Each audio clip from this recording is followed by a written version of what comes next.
really very social guy. I like going to social events, I like meeting lots of people, and I'm usually really quite good about avoiding the inevitable question, well, what do you do? But occasionally someone corners me and I'm forced to say, well, I'm a profiler. And suddenly the conversation stops. It gets really quiet. No matter what I do, I say, hey, look, the meter's off. I'm just here to have fun. I just become toast. So basically, if you decide to take a career in this area, just remember that it can be the ultimate buzzkill. So anyway, let's sort of start with the topic of today, which is cyber threats. Cyber threats have become one of the top threats to national security, to critical infrastructure, to our economic well-being, and even to our personal safety. So, if you think about it, if you think about who's behind these digital attacks, if you look beyond the computers, the servers, the routers, what you can find are actual people. And so the question arises, why are these people committing these digital attacks? And so we're going to talk a bit about that today, and there's no real single simple answer. But there are a set of answers, and once you understand these answers, you'll gain sort of a better understanding of the current cyber threat environment, as well as the future cyber environment, threat environment that's going to come. So, let's talk about the 6 motivations for malicious online acts. If you can remember the word Mises, you'll be able to remember the 6 motivations. They are money, ego, entertainment, cause, entrance to social group, and status. So we're going to talk about each one of these just very briefly. The first one, of course, is money. And money happens to be the most popular and the most persistent motivation for malicious online acts. On the internet, there's a lot of currencies floating around. There's stolen credit cards, there's stolen banking credentials, there's bitcoins, there's QQ coins in China, there are passwords to servers all around the world, and even stolen documents act as currencies. There are a number of large marketplaces, underground marketplaces, where these malicious actors exchange these currencies for one another and eventually end up with cash or merchandise. So it's really kind of an interesting motivation. And if you think about it, robbing a bank turns out to be not a very smart crime anymore. It turns out, one, to be a crime that you're often caught at. It's a very high apprehension rate. And you only get away with maybe $10,000 or $20,000, and that's about it. But let's say you create a piece of financial malware, or even you use or buy a piece of financial malware from somebody for $500 or $1,000. You can make $100,000. You can make $500,000. You might make millions. And if you're careful and you don't do it very long, and you stop, the chances of getting caught are not very high. So, let's talk about the second motivation, which is ego. Ego is that feeling of satisfaction that is overcoming technical obstacles that are very difficult. That is a feeling of mastery over the machine. In fact, I suspect a lot of people out here in the audience at one time or another have felt this feeling when they've gotten their computer to do something tricky or something they thought that they wouldn't be able to do. And ego often is the motivation that you see in a lot of movies, by the way. So that's the second. The third one is entertainment. Now, entertainment used to be not a very significant or large motivation for malicious online acts, but in recent years, with the surge in the number of people, especially non-technical people on the internet and organizations pushing their business and their image on out onto the net, it turns out for actors the malicious actors who are looking for entertainment value, suddenly the internet has become a target-rich environment. So who are these people that are basically generating misery on the net? One good example is the hacking group LulzSec. And basically their objective was to generate lulz, L-U-L-Z, which roughly translates to generating personal entertainment value from others' emotional distress. So, although a lot of the guys in LulzSec were identified and apprehended, There's still a lot of other individuals out there on the net, a lot of other groups, basically generating entertainment value out of misery. Cause is really sort of a rapidly developing motivation for malicious online acts. And the most common example of that is hacktivism. That is, using digital technology to promote a specific social, economic, political, or ethnic objective using online malicious acts. Now, one of the most common acts in hacktivism is web defacement. And putting some sort of slogan or something on a website. And all sorts of websites over the years have had this happen. The CIA, FBI, Pentagon, and even the White House have been nailed by these hacktivists. So this is one that we're going to come back to in just a few minutes for one special case. So keep this cause one in mind. The next one is entry to social group. And that is, hacking groups are basically what social scientists call status homogeneous groups. That is, it consists of people who have basically very similar levels of expertise in specific technologies. Now, there might be different technologies like security or networking or coding, kernel operating systems, things like that, but fairly same. So the problem comes up, hey look, here's a hacking group, I'd like to join it. I can just walk up and say, hey guys, you're cool, can I join? It doesn't really work like that.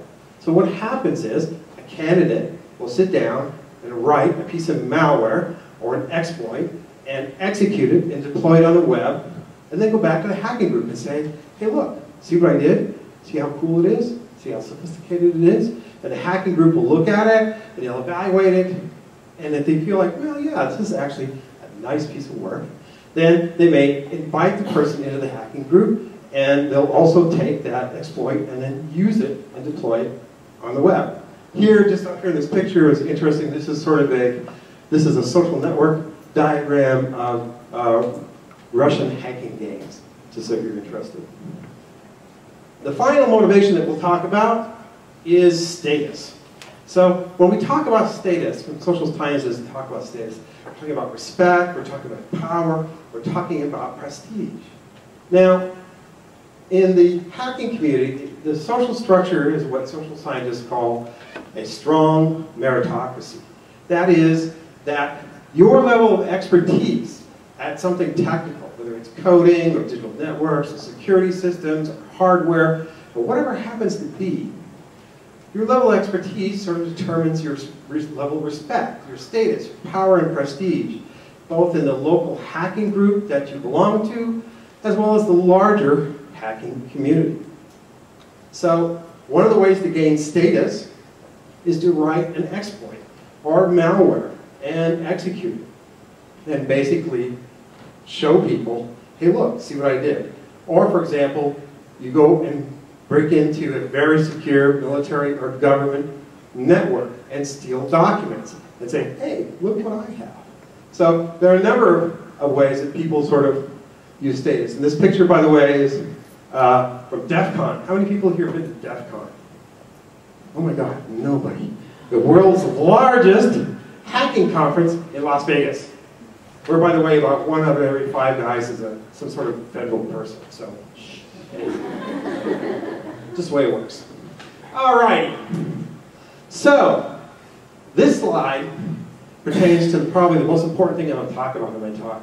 And if you go away with nothing else today, go away with this fact. That is, with the advent of the internet, basically for the first time in history, an individual can effectively attack a nation state. And by effective, I mean the following. That is, there's a high probability that the attack is going to be successful. There's a large chance that the damage will be widespread and serious. The resources involved in executing the attack are reasonably nominal. And the probability of getting apprehended is pretty small. That's effective. So what does this do? What it really does is it changes the power relationship, the historical traditional power relationship between the individual and the state, something that social scientists have been studying for many, many, many years. And what this is likely to do, this emergence of this civilian cyber warrior, is it's really going to change the whole landscape in national security. It's going to change the way that nation states interact with each other. It's really could even change some of the fabric of our society. It's really a very important, interesting phenomenon that I've been talking about in various circles for a number of years. So, related to the civilian cyber warrior idea is a professor colleague of mine, Tom Holt at Michigan State University, and I sort of completed the first unclassified transnational study of cyber terrorism. So what we did was we were looking at what people's intent might be in either a cyber or a physical attack. And so you can sort of see the cells of the study design up here. We're talking about either a physical or cyber attack, and either that the target of the attack is going to be a foreign country, or it's going to be your own homeland. Now, there are a lot of interesting results from this study. I'm just going to share a couple of really quick ones with you. The first is the good news. Only 2% of the study respondents said they would intend to launch a serious cyber attack on their own homeland. The bad news is 2% of the people in the study said they would attack, launch a serious attack on the homeland. You normally, when we talk about terrorism, we talk about one guy, 2 guys, 10 guys.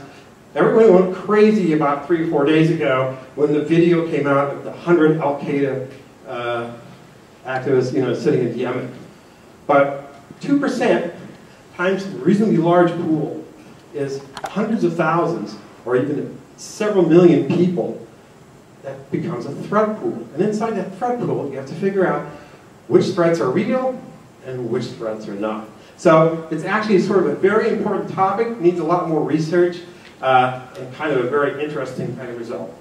And the second interesting piece of information is that a lot of people in the national security arena are worried about something that's usually what's called a combined attack. That is a physical attack combined with a cyber attack. During 9/11, there was a lot of concern about whether that was going to be the case. And in fact, what this study found is there seems to be a much stronger correlation about an intent to commit a cyber attack and the intent to commit a physical attack. And so this is actually sort of interesting information that we're going to have to really take care and think about kind of carefully. So, sort of wrapping up, what I've talked about today is really, when you're looking at the threat environment, the cyber threat environment, you really have to look beyond just saying, well, let's just build more resilient network systems. Let's just build better information security hardware. We're going to have to really do better than that. And in fact, we're going to have to look beyond just computer scientists and engineers. That is, we're going to have to better understand the relationship between people and digital technology. And that kind of research is going to take social scientists, technically facile social scientists, political scientists, economists, psychologists, sociologists, who can sort of begin to understand this relationship and begin to sort of predict future emerging cyber threats before they happen. Because that's the only way you're going to get out in front of the wave. So anyway, that's sort of the end of the story. This is a very cool Kaspersky Lab real-time cyber thing. You can go find it on the web. Shows you all the current attacks happening in real time. Very cool thing. So anyway, thank you very much. I appreciate your time.